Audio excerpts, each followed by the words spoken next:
Innal hamdalillah nahmaduhu wa nasta'inuhu wa nastaghfiruh wa na'udzu billahi min syururi anfusina wa min sayyiati a'malina.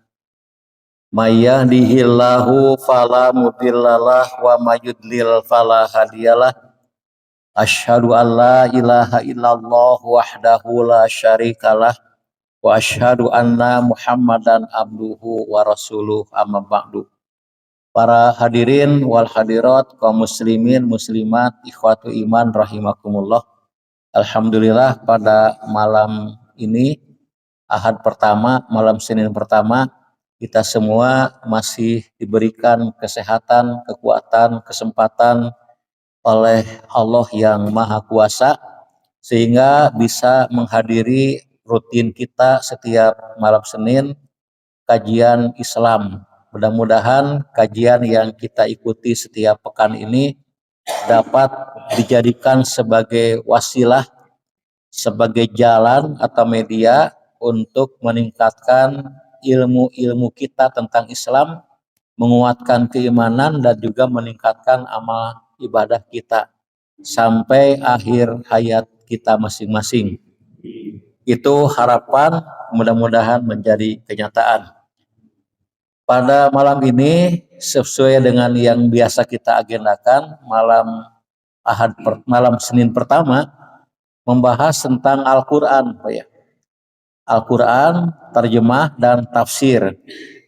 Dan malam ini saya mencoba untuk membahas Al-Qur'an yang berkaitan dengan masalah Isra dan Mi'raj, Pak.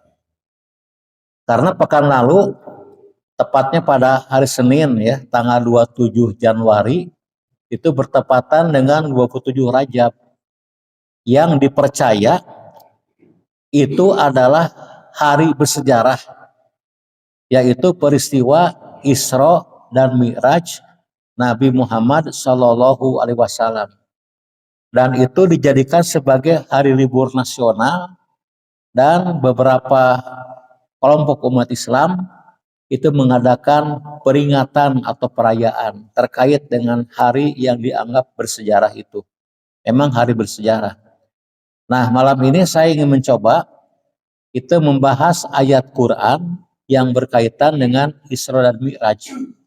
Ternyata ada di Quran Isra dan Mi'raj. Walaupun disebutkan dengan sangat singkat, sangat pendek. Sementara kalau kita ingin mencari uraian yang panjang lebar tentang Isra Mi'raj dapat ditemukan dalam kitab-kitab hadis ya. Ada hadis-hadis yang sahih, banyak yang dhaif. Nah, yang dhaif ini yang harus kita hindari. Jangan sampai peristiwa bersejarah ini tercemari, tertambahi, terkontaminasi dengan riwayat-riwayat yang dhaif. Nah, ini yang harus kita hindari. Dan di Indonesia ternyata laris, Pak. Laris manis yang dhaif ini. Bahkan lebih dominan daripada hadis yang sahihnya untuk peristiwa Isra dan Mi'raj. Nah, saya ingin menjelaskan beberapa hal ya sebagai pengantarnya sebelum ke ayat Quran. Pengertian, Pak. Apa itu Isra, apa itu Mi'raj ya. Nanti yang akan dibahas juga, benarkah peristiwa itu terjadi pada tanggal 27 Rajab? Ini kan pertanyaan. Sebagian kita kan menganggap ini sudah final, sudah merupakan ketentuan pasti tanggal 27 Rajab harga mati. Emangnya NKRI ya harga mati? Pokoknya tanggal 27 lah. Kalau bukan itu dianggap menyimpang. Nanti akan kita coba ya telusuri tentang benarkah tanggal 27 Rajab itu adalah peristiwa Isra Mi'raj yang terjadi atau pada waktu yang lain. Nah, kita akan coba pengertian. Pertama, apa Isra? Apa Mi'raj secara bahasa? Kalau dikembalikan kepada bahasa, Isra itu artinya berjalan di malam hari Isra. Ada riwayat bahwa Nabi Yakub alaihissalam itu mendapat gelar Israil. Ya, Israil ya, artinya orang yang diberkahi Allah yang suka berjalan di malam hari, Israel. Nah, kemudian Mi'raj. Apa Mi'raj secara bahasa? Mi'raj itu dari kata aroja, termasuk wazan mif'alun, Pak, isim alat. Bapak yang pernah ikut ngaji sorop ya, mungkin masih ada remang-remang Pak dalam alam bawah sadar. Remang-remang dan lupa lagi ya, isim alat. Jadi alat untuk aroja, naik. Alat untuk naik atau disebut tangga. Di Quran ada surat Al-Ma'arij. Itu bentuk jamak dari Mi'raj. Mi'raj, Mi'rajani, Ma'arij. Pak. Itu jamak dari Mi'raj. Nah itu naik ke atas, bisa diartikan naik, makanya naik ke handapnya, naik ke atas. Secara bahasa Isra berjalan di malam hari, Mi'raj naik ke atas. Sederhananya gini, kalau ada seorang bapak yang siskamling Pak di malam nanti ya, jam 10 bapak keluar rumah berjalan, itu Isra Pak, di malam hari. Berjalan, mau kemana? Ke pos kamling. Di tengah jalan menemukan pohon jambu. Jambunya banyak, langsung naik ke atas jambu Pak, naik pohon. Sampai di puncaknya mengambil jambu milik orang lain. Turun lagi, maka Bapak telah melakukan 3 kegiatan. Isra, Mi'raj, dan maling. Maling jambu ya. Nah itu. Isra-nya berjalan di malam hari, Mi'rajnya naik pohon jambu. Nah malingnya itu Pak yang tidak benar. Nah, sementara dalam istilah ya, istilah keagamaan, kita sudah mafhum Pak, Isra itu adalah perjalanan di malam hari yang dilakukan oleh Rasulullah Shallallahu Alaihi Wasallam dari Masjidil Haram di Makkah sampai ke Masjidil Aqsa di Palestina. Itu definisi Isra yang paling lengkap. Nah, kemudian apa itu Mi'raj?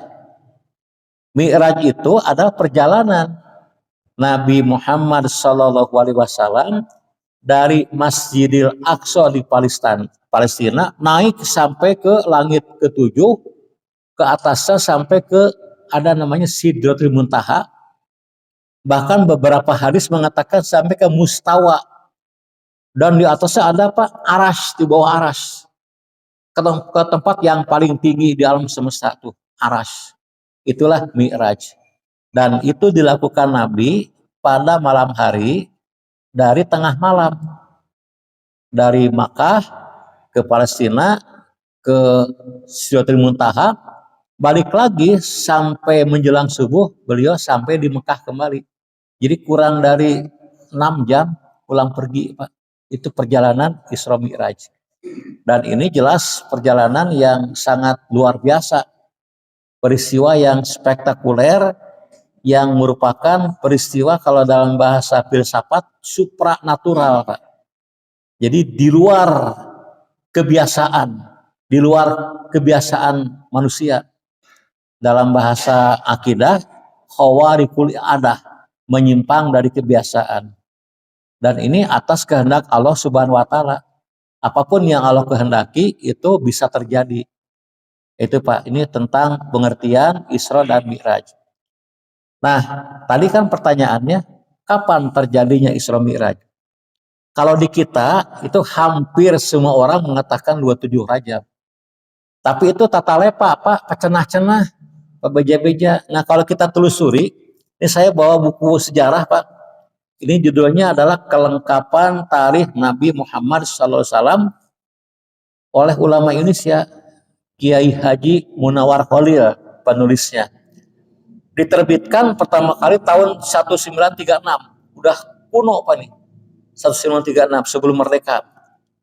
Ternyata Pak dalam buku ini halaman 540 tentang waktu terjadinya Isra Mi'raj tidak ada kepastian. Tidak ada ayat Quran, hadis Nabi yang menerangkan kapan terjadinya. Oleh karena itu, para ulama berselisih pendapat, alias tidak ada kesamaan pendapat di kalangan ulama. Jadi kalau mengatakan 27 Rajab harga mati, bukan, itu harga hidup Pak, bukan harga mati. ternyata banyak berkembang pendapat para ulama. Nah, kita sebutkan Pak ya, saya bacakan aja nih biar jujur, halaman 541 tentang harinya, hari apa terjadinya. Disebutkan di sini sebagian ulama mengatakan pada hari Sabtu malam Ahad. Sebagian mengatakan hari Ahad malam Senin. Ada yang mengatakan Senin malam Selasa. Jadi 7 pendapat. Kenapa tidak ada keterangan? Makanya para ulama itu ya mengukur-ngukur, ngikar-ngikar apa, ngukir-ngukir lah, dikira-kira beda pendapat. Nah itu tentang harinya. Yang sepakat terjadi malam hari, benar. Karena Isra itu kan di malam hari. Nanti di surat Al-Isra dijelaskan, lailan, di waktu malam. Yang kedua, tanggal berapa Isra itu dan Mi'raj terjadi. Nah ini pun khilaf Pak, ada beda pendapat. Sekaligus tengah bulan apa. Nah ini saya sebutkan Pak ya. Sebagian ulama berpendapat pada malam 7 Rabiul Awal. Sebagian mengatakan 27 Rabiul Akhir. Sebagian mengatakan 17 Rabiul Awal. Sebagian mengatakan 17 bulan Ramadan. Ada yang mengatakan 29 Ramadan. Dan yang paling terkenal di Indonesia tanggal 27 Rajab. Nah kata Kiai Munawar Khalil dalam bukunya, inilah pendapat yang paling masyhur 27 Rajab. Walaupun pendapat ini alasannya tidak kuat alias lemah Pak. Kesimpulan apa Pak? Teuing. Itu kesimpulannya teuing, duka teuing tanggal berapa. Kenapa demikian? Ya karena tidak penting ya masalah hari apa, tanggal berapa, bulan apa, tahun berapa juga. Ini banyak pendapat. Ada yang mengatakan tahun kelima setelah Nabi diangkat sebagai Nabi dan Rasul. Ada yang mengatakan tahun ke-12. Yang pasti, menurut catatan sejarah yang pasti, peristiwa ini terjadi setelah meninggalnya Abu Thalib dan Siti Khadijah. Itu yang pasti. Namanya Amul Hazn, tahun duka cita. Dan Siti Khadijah itu meninggalnya katanya pada bulan Syawal. Berarti kalau Rajab kan sebelumnya ya, rasanya mustahil bulan Rajab Pak nih. Setelah Syawal kan bulan apa? Dzulqa'dah, Dzulhijjah tuh di situ kira-kira. Tapi ya itulah Pak, gelap gulita ya, memastikan tanggal berapa, bulan apa dan tahun berapa. Ini. Saya beri informasi tambahan hadirin, jangan bukan hanya Isra Mi'raj. Peristiwa lain yang dianggap bersejarah pun ternyata itu tidak sepakat. Nah, bulan depan kita akan saum Pak ya, Ramadan. Biasa kalau tanggal 17 Ramadan diperingati apa Pak? Benar nggak tanggal segitu Pak Quran turun? Cenah Pak tanggal segitu, cenah Pak.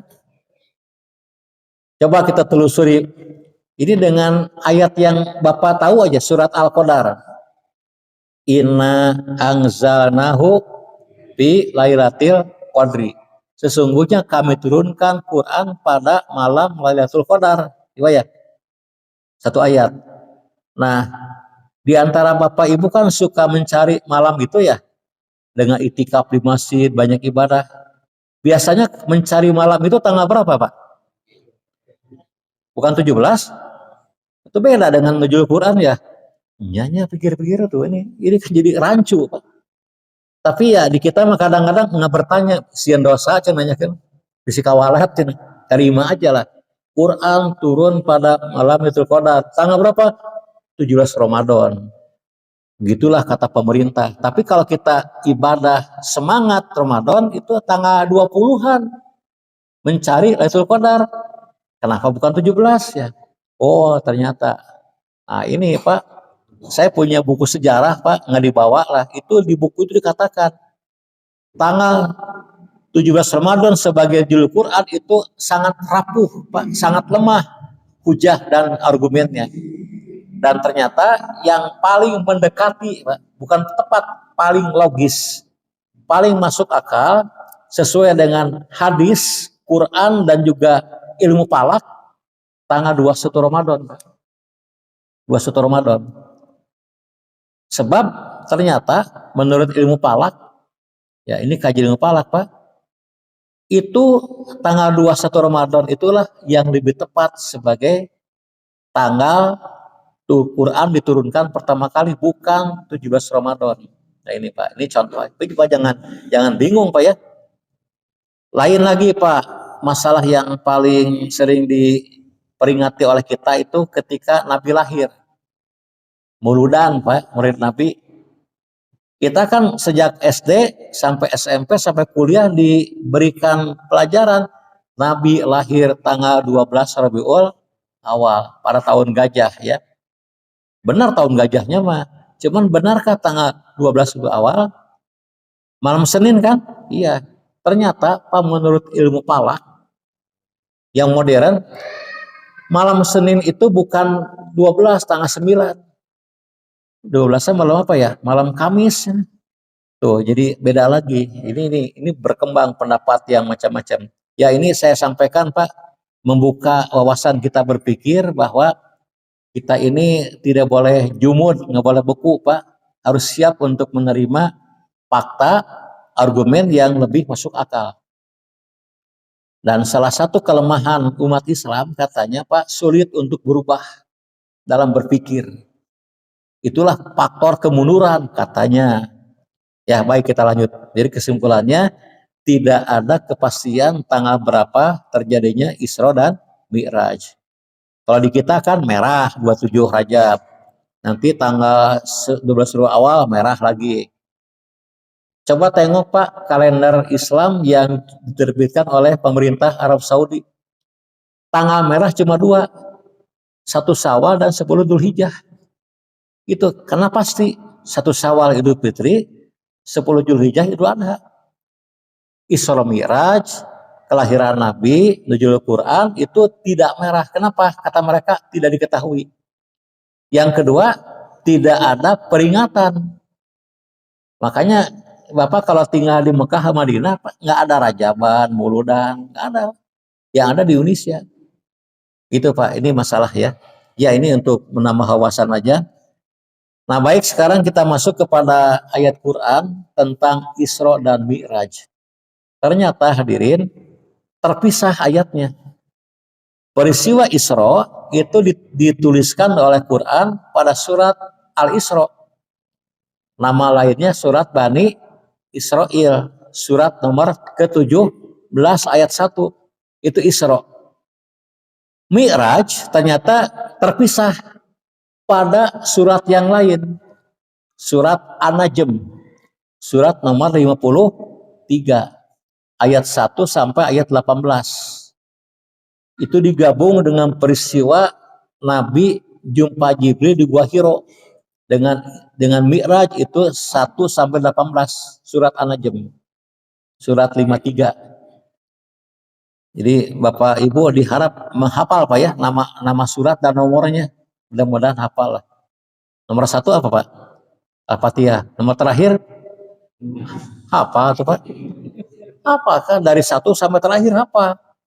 Cuman yang tengahnya bukan tidak hafal Pak. Lupa lagi. Ya. Baik Pak, saya bacakan ya surat Al-Isra tentang Isra.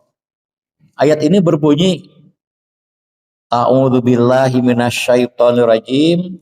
Subhanalladzi asra bi abdihi lailam minal masjidil haram ilal masjidil aqsa alladzi barokna linuriyahu min ayatina innahu huwas samiul basir. 1 ayat.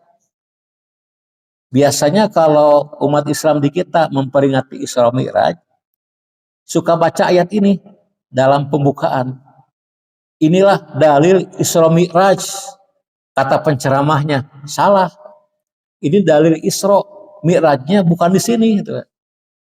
Disangkanya ini sudah mencakup, ini Isra saja. Ini, apa ya?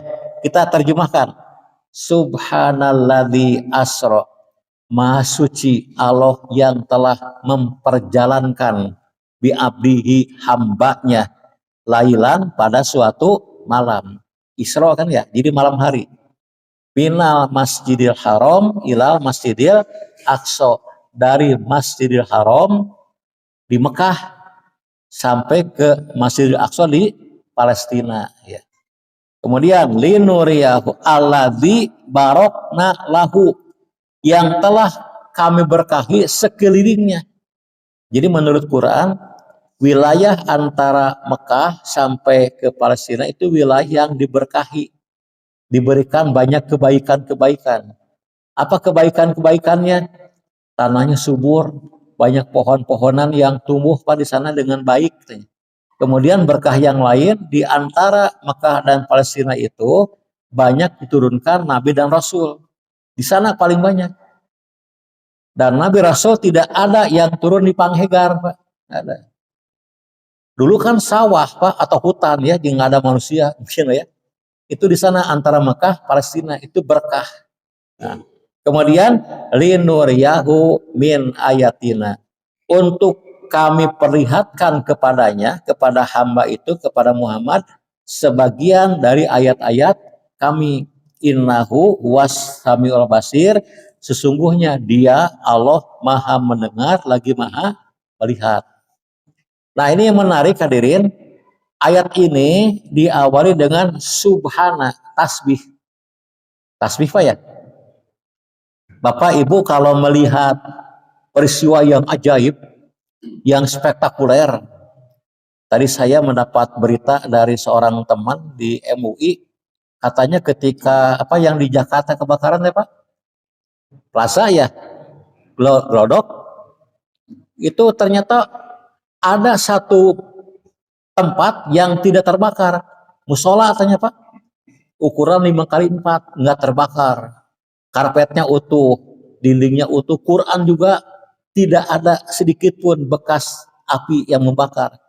Nah, itu para ini teman saya mengatakan subhanallah, maha suci Allah. Jadi kalau mendengar, melihat peristiwa yang mengagumkan, yang dahsyat, kita mengatakan subhanallah.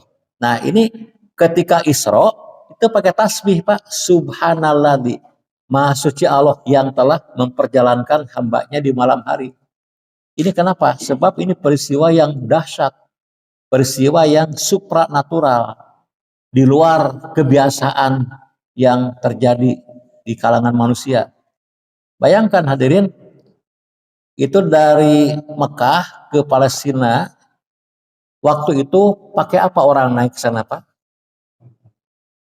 Pakai kuda ya. Itu katanya berapa hari? Nggak sehari. Bahkan ada mengatakan sampai 20 hari katanya. Pulang pergi 40 hari. Nabi itu bukan hanya sampai ke Palestina, sampai ke langit ketujuh, setengah malam pulang pergi selesai. Coba siapa yang sanggup mengadakan perjalanan yang jauh dalam waktu yang singkat? Tapi ternyata bisa, tentu dengan kehendak, kekuasaan Allah Subhanahu wa taala. Makanya maha suci Allah. Nah, kita jangan sampai mendustakan peristiwa itu, tidak mungkin lah, ini bohong. Nah, kita katakan maha suci Allah, Allah yang telah mengisrokan. Nah kemudian tentang Mi'raj Pak, terpisah ini pada surat Al-Ma'arij ya. Ini kalau lengkapnya 1 sampai ke 18, cuman yang berkaitan dengan Mi'rajnya ini ayat 13 Pak kayaknya nih. Begini ayatnya Pak. Walaqad ra'ahu nazlatan ukhra. Sesungguhnya dia Muhammad telah melihat Jibril untuk kedua kali. Kan ayat pertama sampai ayat 12 mengisahkan Nabi melihat Jibril dalam bentuk asli di mana? Di Gua Hiro Pak ya. Ketika Nabi menerima wahyu kan. Nah, yang kedua kali beliau lihat juga di mana? Inda Sidratil Muntaha. Ayat berikutnya, ketika beliau berada di Sidratil Muntaha, melihat Jibril dalam wujud yang asli. Ini kapan Pak? Pada peristiwa Mi'raj ya. Indaha Jannatul Ma'wa. Di sekitarnya itu ada surga tempat kembali. Idyaksha sidrata mayaksha. Ketika itu Sidratul Muntaha ditutupi oleh yang menutupinya. mazagol basaru wa matogo, penglihatan Nabi tidak menyimpang dan tidak keliru. Itu benar Jibril wujud asli. Walakod lakod ro'a min ayati robbihil kubro. Sesungguhnya dia telah melihat sebagian ayat-ayat Tuhannya yang maha besar. Ini Pak. Jadi ini dalil tentang Mi'raj. Cuman jarang dibaca ayat ini. Juga nama teka pikir hese di ayatnya Pak. Dan orang menyangka surat Al-Isra itu sudah dua, Isra plus Mi'raj. Padahal itu hanya Isra-nya saja. Nah, jadi kalau melihat kepada Quran, sederhana. Isra itu cerita yang lebih lengkap, kita harus buka hadis-hadis Nabi. Di belakang saya itu ada tafsir Ibnu Katsir Pak ya, sebelah sana. Silakan dibuka surat Al-Isra Pak, di sana ada berapa hadis Nabi yang disampaikan tentang lengkapnya peristiwa itu. Nah cuman yang di kita suka ditambah dengan riwayat yang doib. Contoh Pak ya, ini maaf yang doib yang beredar di kita. Katanya ketika Nabi sedang Isra, ada seorang nenek yang manggil, "Hai Muhammad, hai Muhammad." Ini ngegeruan Pak. Nabi tidak menoleh Pak, hare-hare Pak. Bapak kalau sedang jalan kaki, ayah ini ngageruan tarang ngalieukeun kan Pak ya. Hare-hare ada. Mun gadis mah ngalieukeun Pak. Nabi tidak noleh Pak, jalan aja terus. Apa kata Jibril? Untung engkau tidak menoleh Muhammad. Kalau engkau mau noleh, kiamat akan segera datang. Sebab nenek itu menggambarkan dunia yang sudah tua saja. Untung teu ngalieukeun. Ya. Mun ngalieukeun mah jigana orang malah ngaji Pak kabur kiamat. Itu Pak. Ini ternyata doib Pak. Walaupun rame emang. Kalau di kita kan suka disampaikan tuh. Ada juga ketika itu Nabi pernah menjumpai ada orang mencakar wajahnya dengan tangannya Pak. Dicakar sampai berdarah. Pulih lagi, cakar lagi, jerit lagi Pak. Teriak-teriak. Siapa itu Jibril? Itu orang yang suka makan riba. Tanya. Itu Pak. Wah ngeri kan ya. Ternyata itu riwayatnya doib Pak. Jadi tidak ada itu. Ada lagi banyak peristiwa-peristiwa. Ada orang yang mukul-mukul kepalanya dengan besi Pak. Udah hancur. Jadi lagi aneh kan Pak ya. Pukul lagi hancur lagi. Itu siapa? Orang yang mendengarkan sholat 5 waktu. Katanya. Ternyata itu tidak ada Pak. Doib riwayatnya. Jadi dianggap tidak ada. Nah di sini Pak. Saya bawakan beberapa hadis terkait dengan Isra Mi'raj, hadis yang sahih. Nah kalau hadis yang sahih, ini Pak ringkas ya saya sampaikan Pak, kesimpulannya aja. Pertama yang terjadi apa? Nabi sedang tidur di rumahnya. Di mana? Di Mekah. Pada tengah malam, tiba-tiba atap rumahnya terbuka. Terbuka, masuklah Jibril. Kok bisa muka atap Jibril ya? Malaikat Jibril, Pak hebat. Nah, ketika itu Nabi diangkat dari pembaringan, diangkat, dibawa keluar, dimasukkan ke dalam Ka'bah. Beliau diletakkan di Hijri Ismail, Pak. Itu ada di Ka'bah namanya Hijri Ismail, Pak. Di sana disimpan dan tidak lama kemudian Jibril membawa Nabi keluar haram dan dibedah, Pak. Dadanya dibedah, dikeluarkan hatinya. Dikeluarkan, dicuci dengan menggunakan bukan air ini Pak, air jam-jam. Dicuci Pak, dibersihkan hati Nabi, dimasukkan lagi, kemudian diisilah. Jibril mengambil bejana, wadah, di sini isinya adalah ilmu dan iman. Dimasukkanlah ilmu iman ke dalam dada Nabi, tutup lagi Pak, selesai. Nah lalu datanglah seekor binatang, namanya buruk ya. Borok itu dari kata barkun. Apa barkun Pak? Yakadul barku. Kilat. Borok bukan ibu-ibu pakai rok, bukan. Di kita ada Pak beberapa seniman yang tidak tanggung jawab itu menggambarkan borok itu ibarat kuda. Kuda wajahnya wajah perempuan cantik. Nabi teh numpakan eta cenah Pak. Ternyata ini sindiran, Nabi teh suka perempuan. Disindir, ini jangan Pak. Dulu mah ada Pak di beberapa rumah kamar buruk. Kamar kuda badannya, ari wajahnya perempuan cantik. Namanya kuda. wajahnya perempuan kan, dan Nabi naik eta cenah Pak, ini siloka, ini merupakan sindiran, Nabi itu suka perempuan. Nah itu tidak benar Pak ya. Pokoknya buruk itu kalau dalam hadis dikatakan seekor binatang yang panjang dan putih warna kulitnya. Tubuhnya lebih tinggi daripada keledai, lebih pendek daripada bagal. Bagal itu adalah kuda peranakan. Kuda kawin sama keledai, anaknya bagal namanya. Nah kemudian buruk ini bergerak dengan kecepatan tinggi sejauh mata memandang katanya. Jadi belesat Pak, kecepatan tinggi. Nah itulah kendaraan yang dipakai Nabi ketika berangkat Isra. Nah berangkatlah Nabi dari Mekah ke Palestina, itu nggak ada cerita di jalan Pak, ada apa ayat tangkal kayu runtuh, ayat mobil dialike, nggak. Jadi peristiwa itu tidak ada.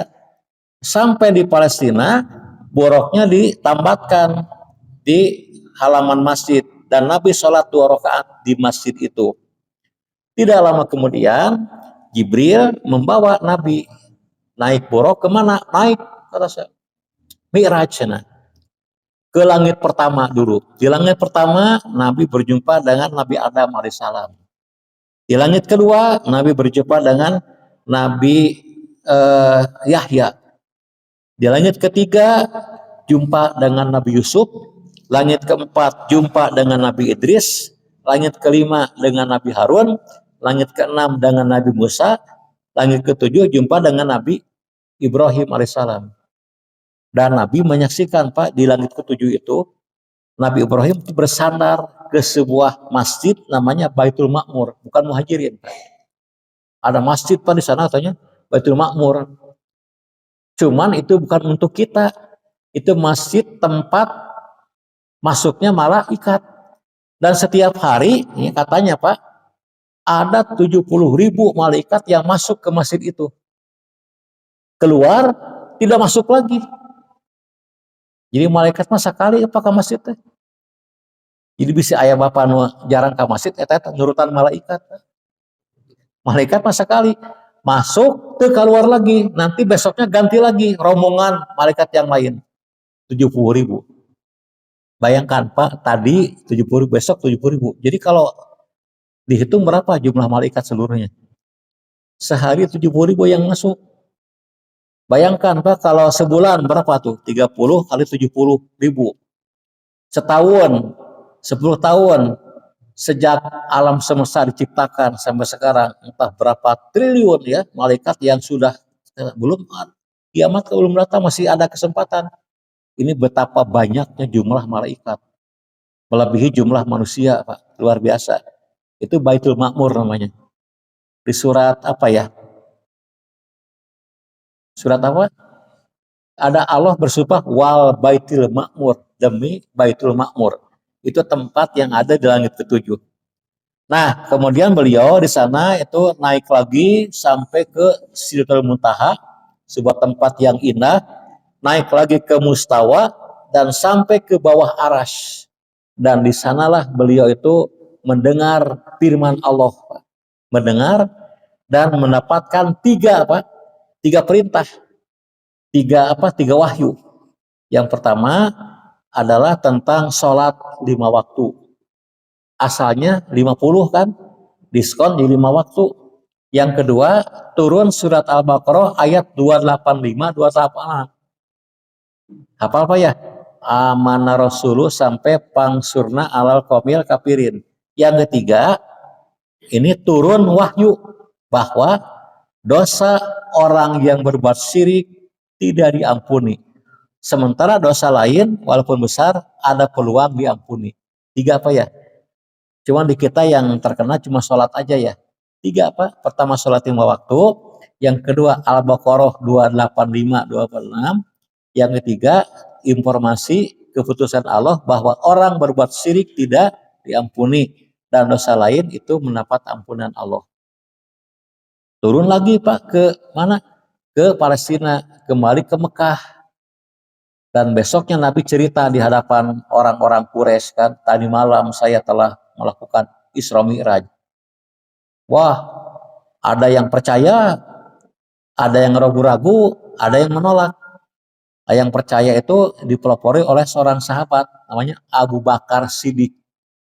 Itu konon gelar Siddiq itu dari peristiwa itu. Siddiq itu artinya membenarkan. Beliau tuh iman kepada Allah, maka apapun yang Nabi lakukan beliau percaya sebab itu kekuasaan Allah. Ada yang ragu-ragu, benar teh bohong nggak bohong Nabi teh.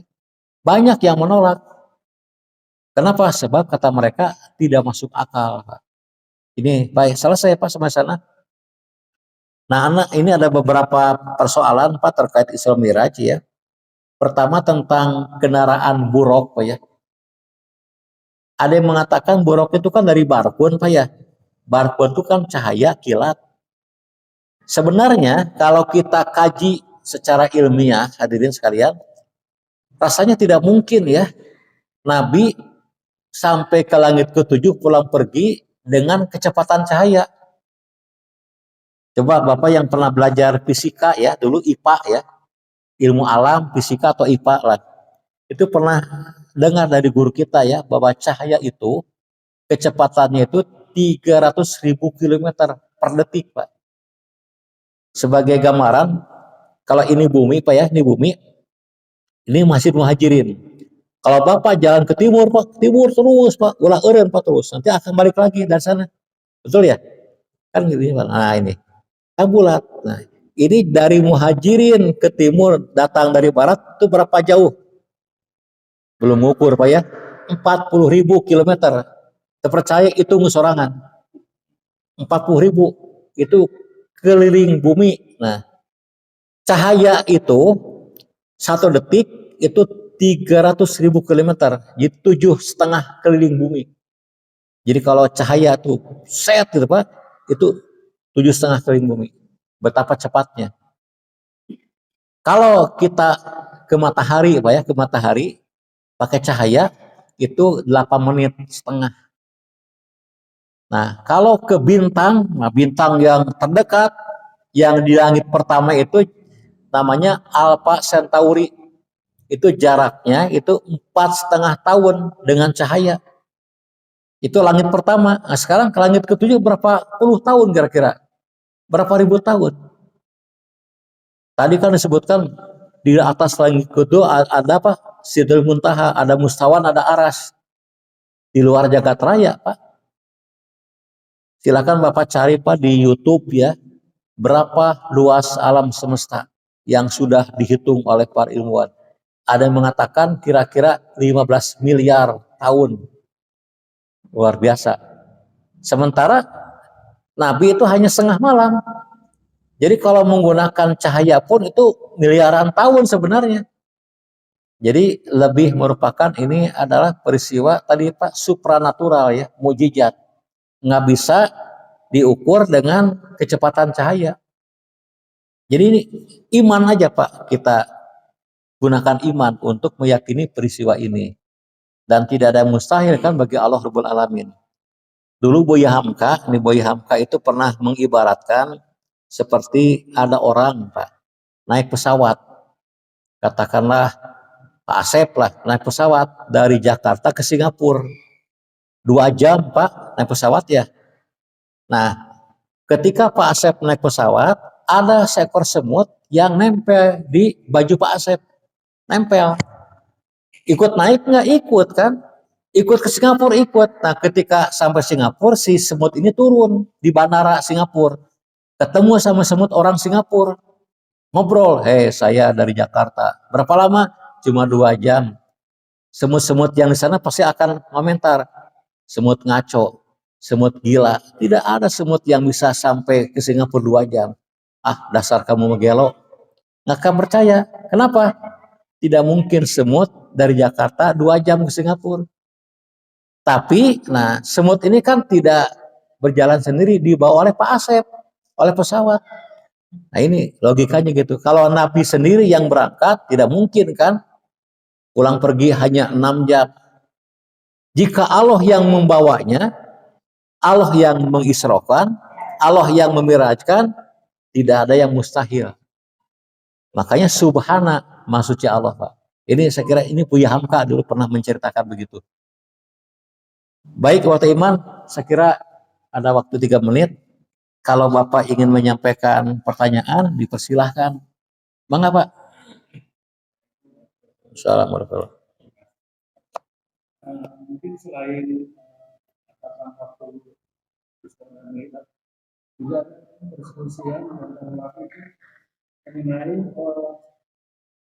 baiknya Rasulullah sebelumnya Oh iya, siap. Ya, betul Pak. Mekanismenya, apakah Nabi itu melakukan lengkap dengan jasadnya dan ruhnya, atau dengan ruhnya saja? 3 pendapat Pak. Wah, pendapat pertama pendapat mayoritas, dan ini yang paling kuat, ini yang sahih Pak. Nabi melakukan dengan jasad dan ruh seperti manusia normal. Kenapa? Karena di awal ayat kan subhana, ada abdihi, hamba. Kalau hamba itu kan gabungan jasad dan ruh. Yang kedua, bukti yang kedua, ketika Nabi menceritakan di hadapan orang-orang Quraisy kan banyak yang menolak. Kenapa? Karena membayangkan Nabi berangkat dengan jasadnya dan ruhnya. Kalau cuma ruh saja, orang percaya. Ibarat orang mimpi, malam tadi saya mimpi kemana? Ke planet Mars. Bapak percaya nggak Pak? Pergi ngimpi, dah ruh aja mimpi kan percaya. Tapi kalau Bapak pergi ke planet Mars dengan jasad dan ruh, orang akan mengingkari. Kalau mimpi makan dengan ruh, orang tidak akan mengingkari. Nah, ketika orang Quraisy mengingkari, ini fakta bahwa Nabi berangkat dengan jasad dan ruh. Ini pendapat paling kuat dan ini pendapat mayoritas. Pendapat kedua mengatakan Isra-nya dari Haram ke Aqsa dengan jasad dan ruhnya. Ketika naik ke atas ke langit ketujuh itu ruhnya saja. Ini pendapat kedua. Cuman ini lemah. Pendapat ketiga lemah sekali. Baik Isra ataupun Mi'raj dengan ruh saja tanpa jasad. Nabi tidur di malam hari di rumahnya, ruhnya pergi, tanya Pak. Ini juga doib, ya. Kenapa? Karena dalam peristiwanya kan dibelah dadanya, dikeluarkan hati. Ini kan peristiwa jasad, dibelah dada. Kalau orang ruh kan nggak dada itu kan jasad Pak. Kemudian Nabi mengendarai buruk, naik buruk kan pasti kakinya naik ke atas, tangannya megang, itu kan pasti aktivitas jasad Pak. Jadi yang paling sahih, yang paling kuat insya Allah pendapat yang mengatakan Isra Mi'raj dilaksanakan dengan jasad dan ruh sekaligus, bukan ruh saja. Demikian Pak ya, sekira itu bagian terakhir dari kajian kita malam ini, tafsir Quran tentang Isra dan Mi'raj, surat Al-Isra dan surat An-Najm. Mudah-mudahan bermanfaat ya. Walhamdulillahirrahmanirrahim. Assalamualaikum warahmatullahi wabarakatuh.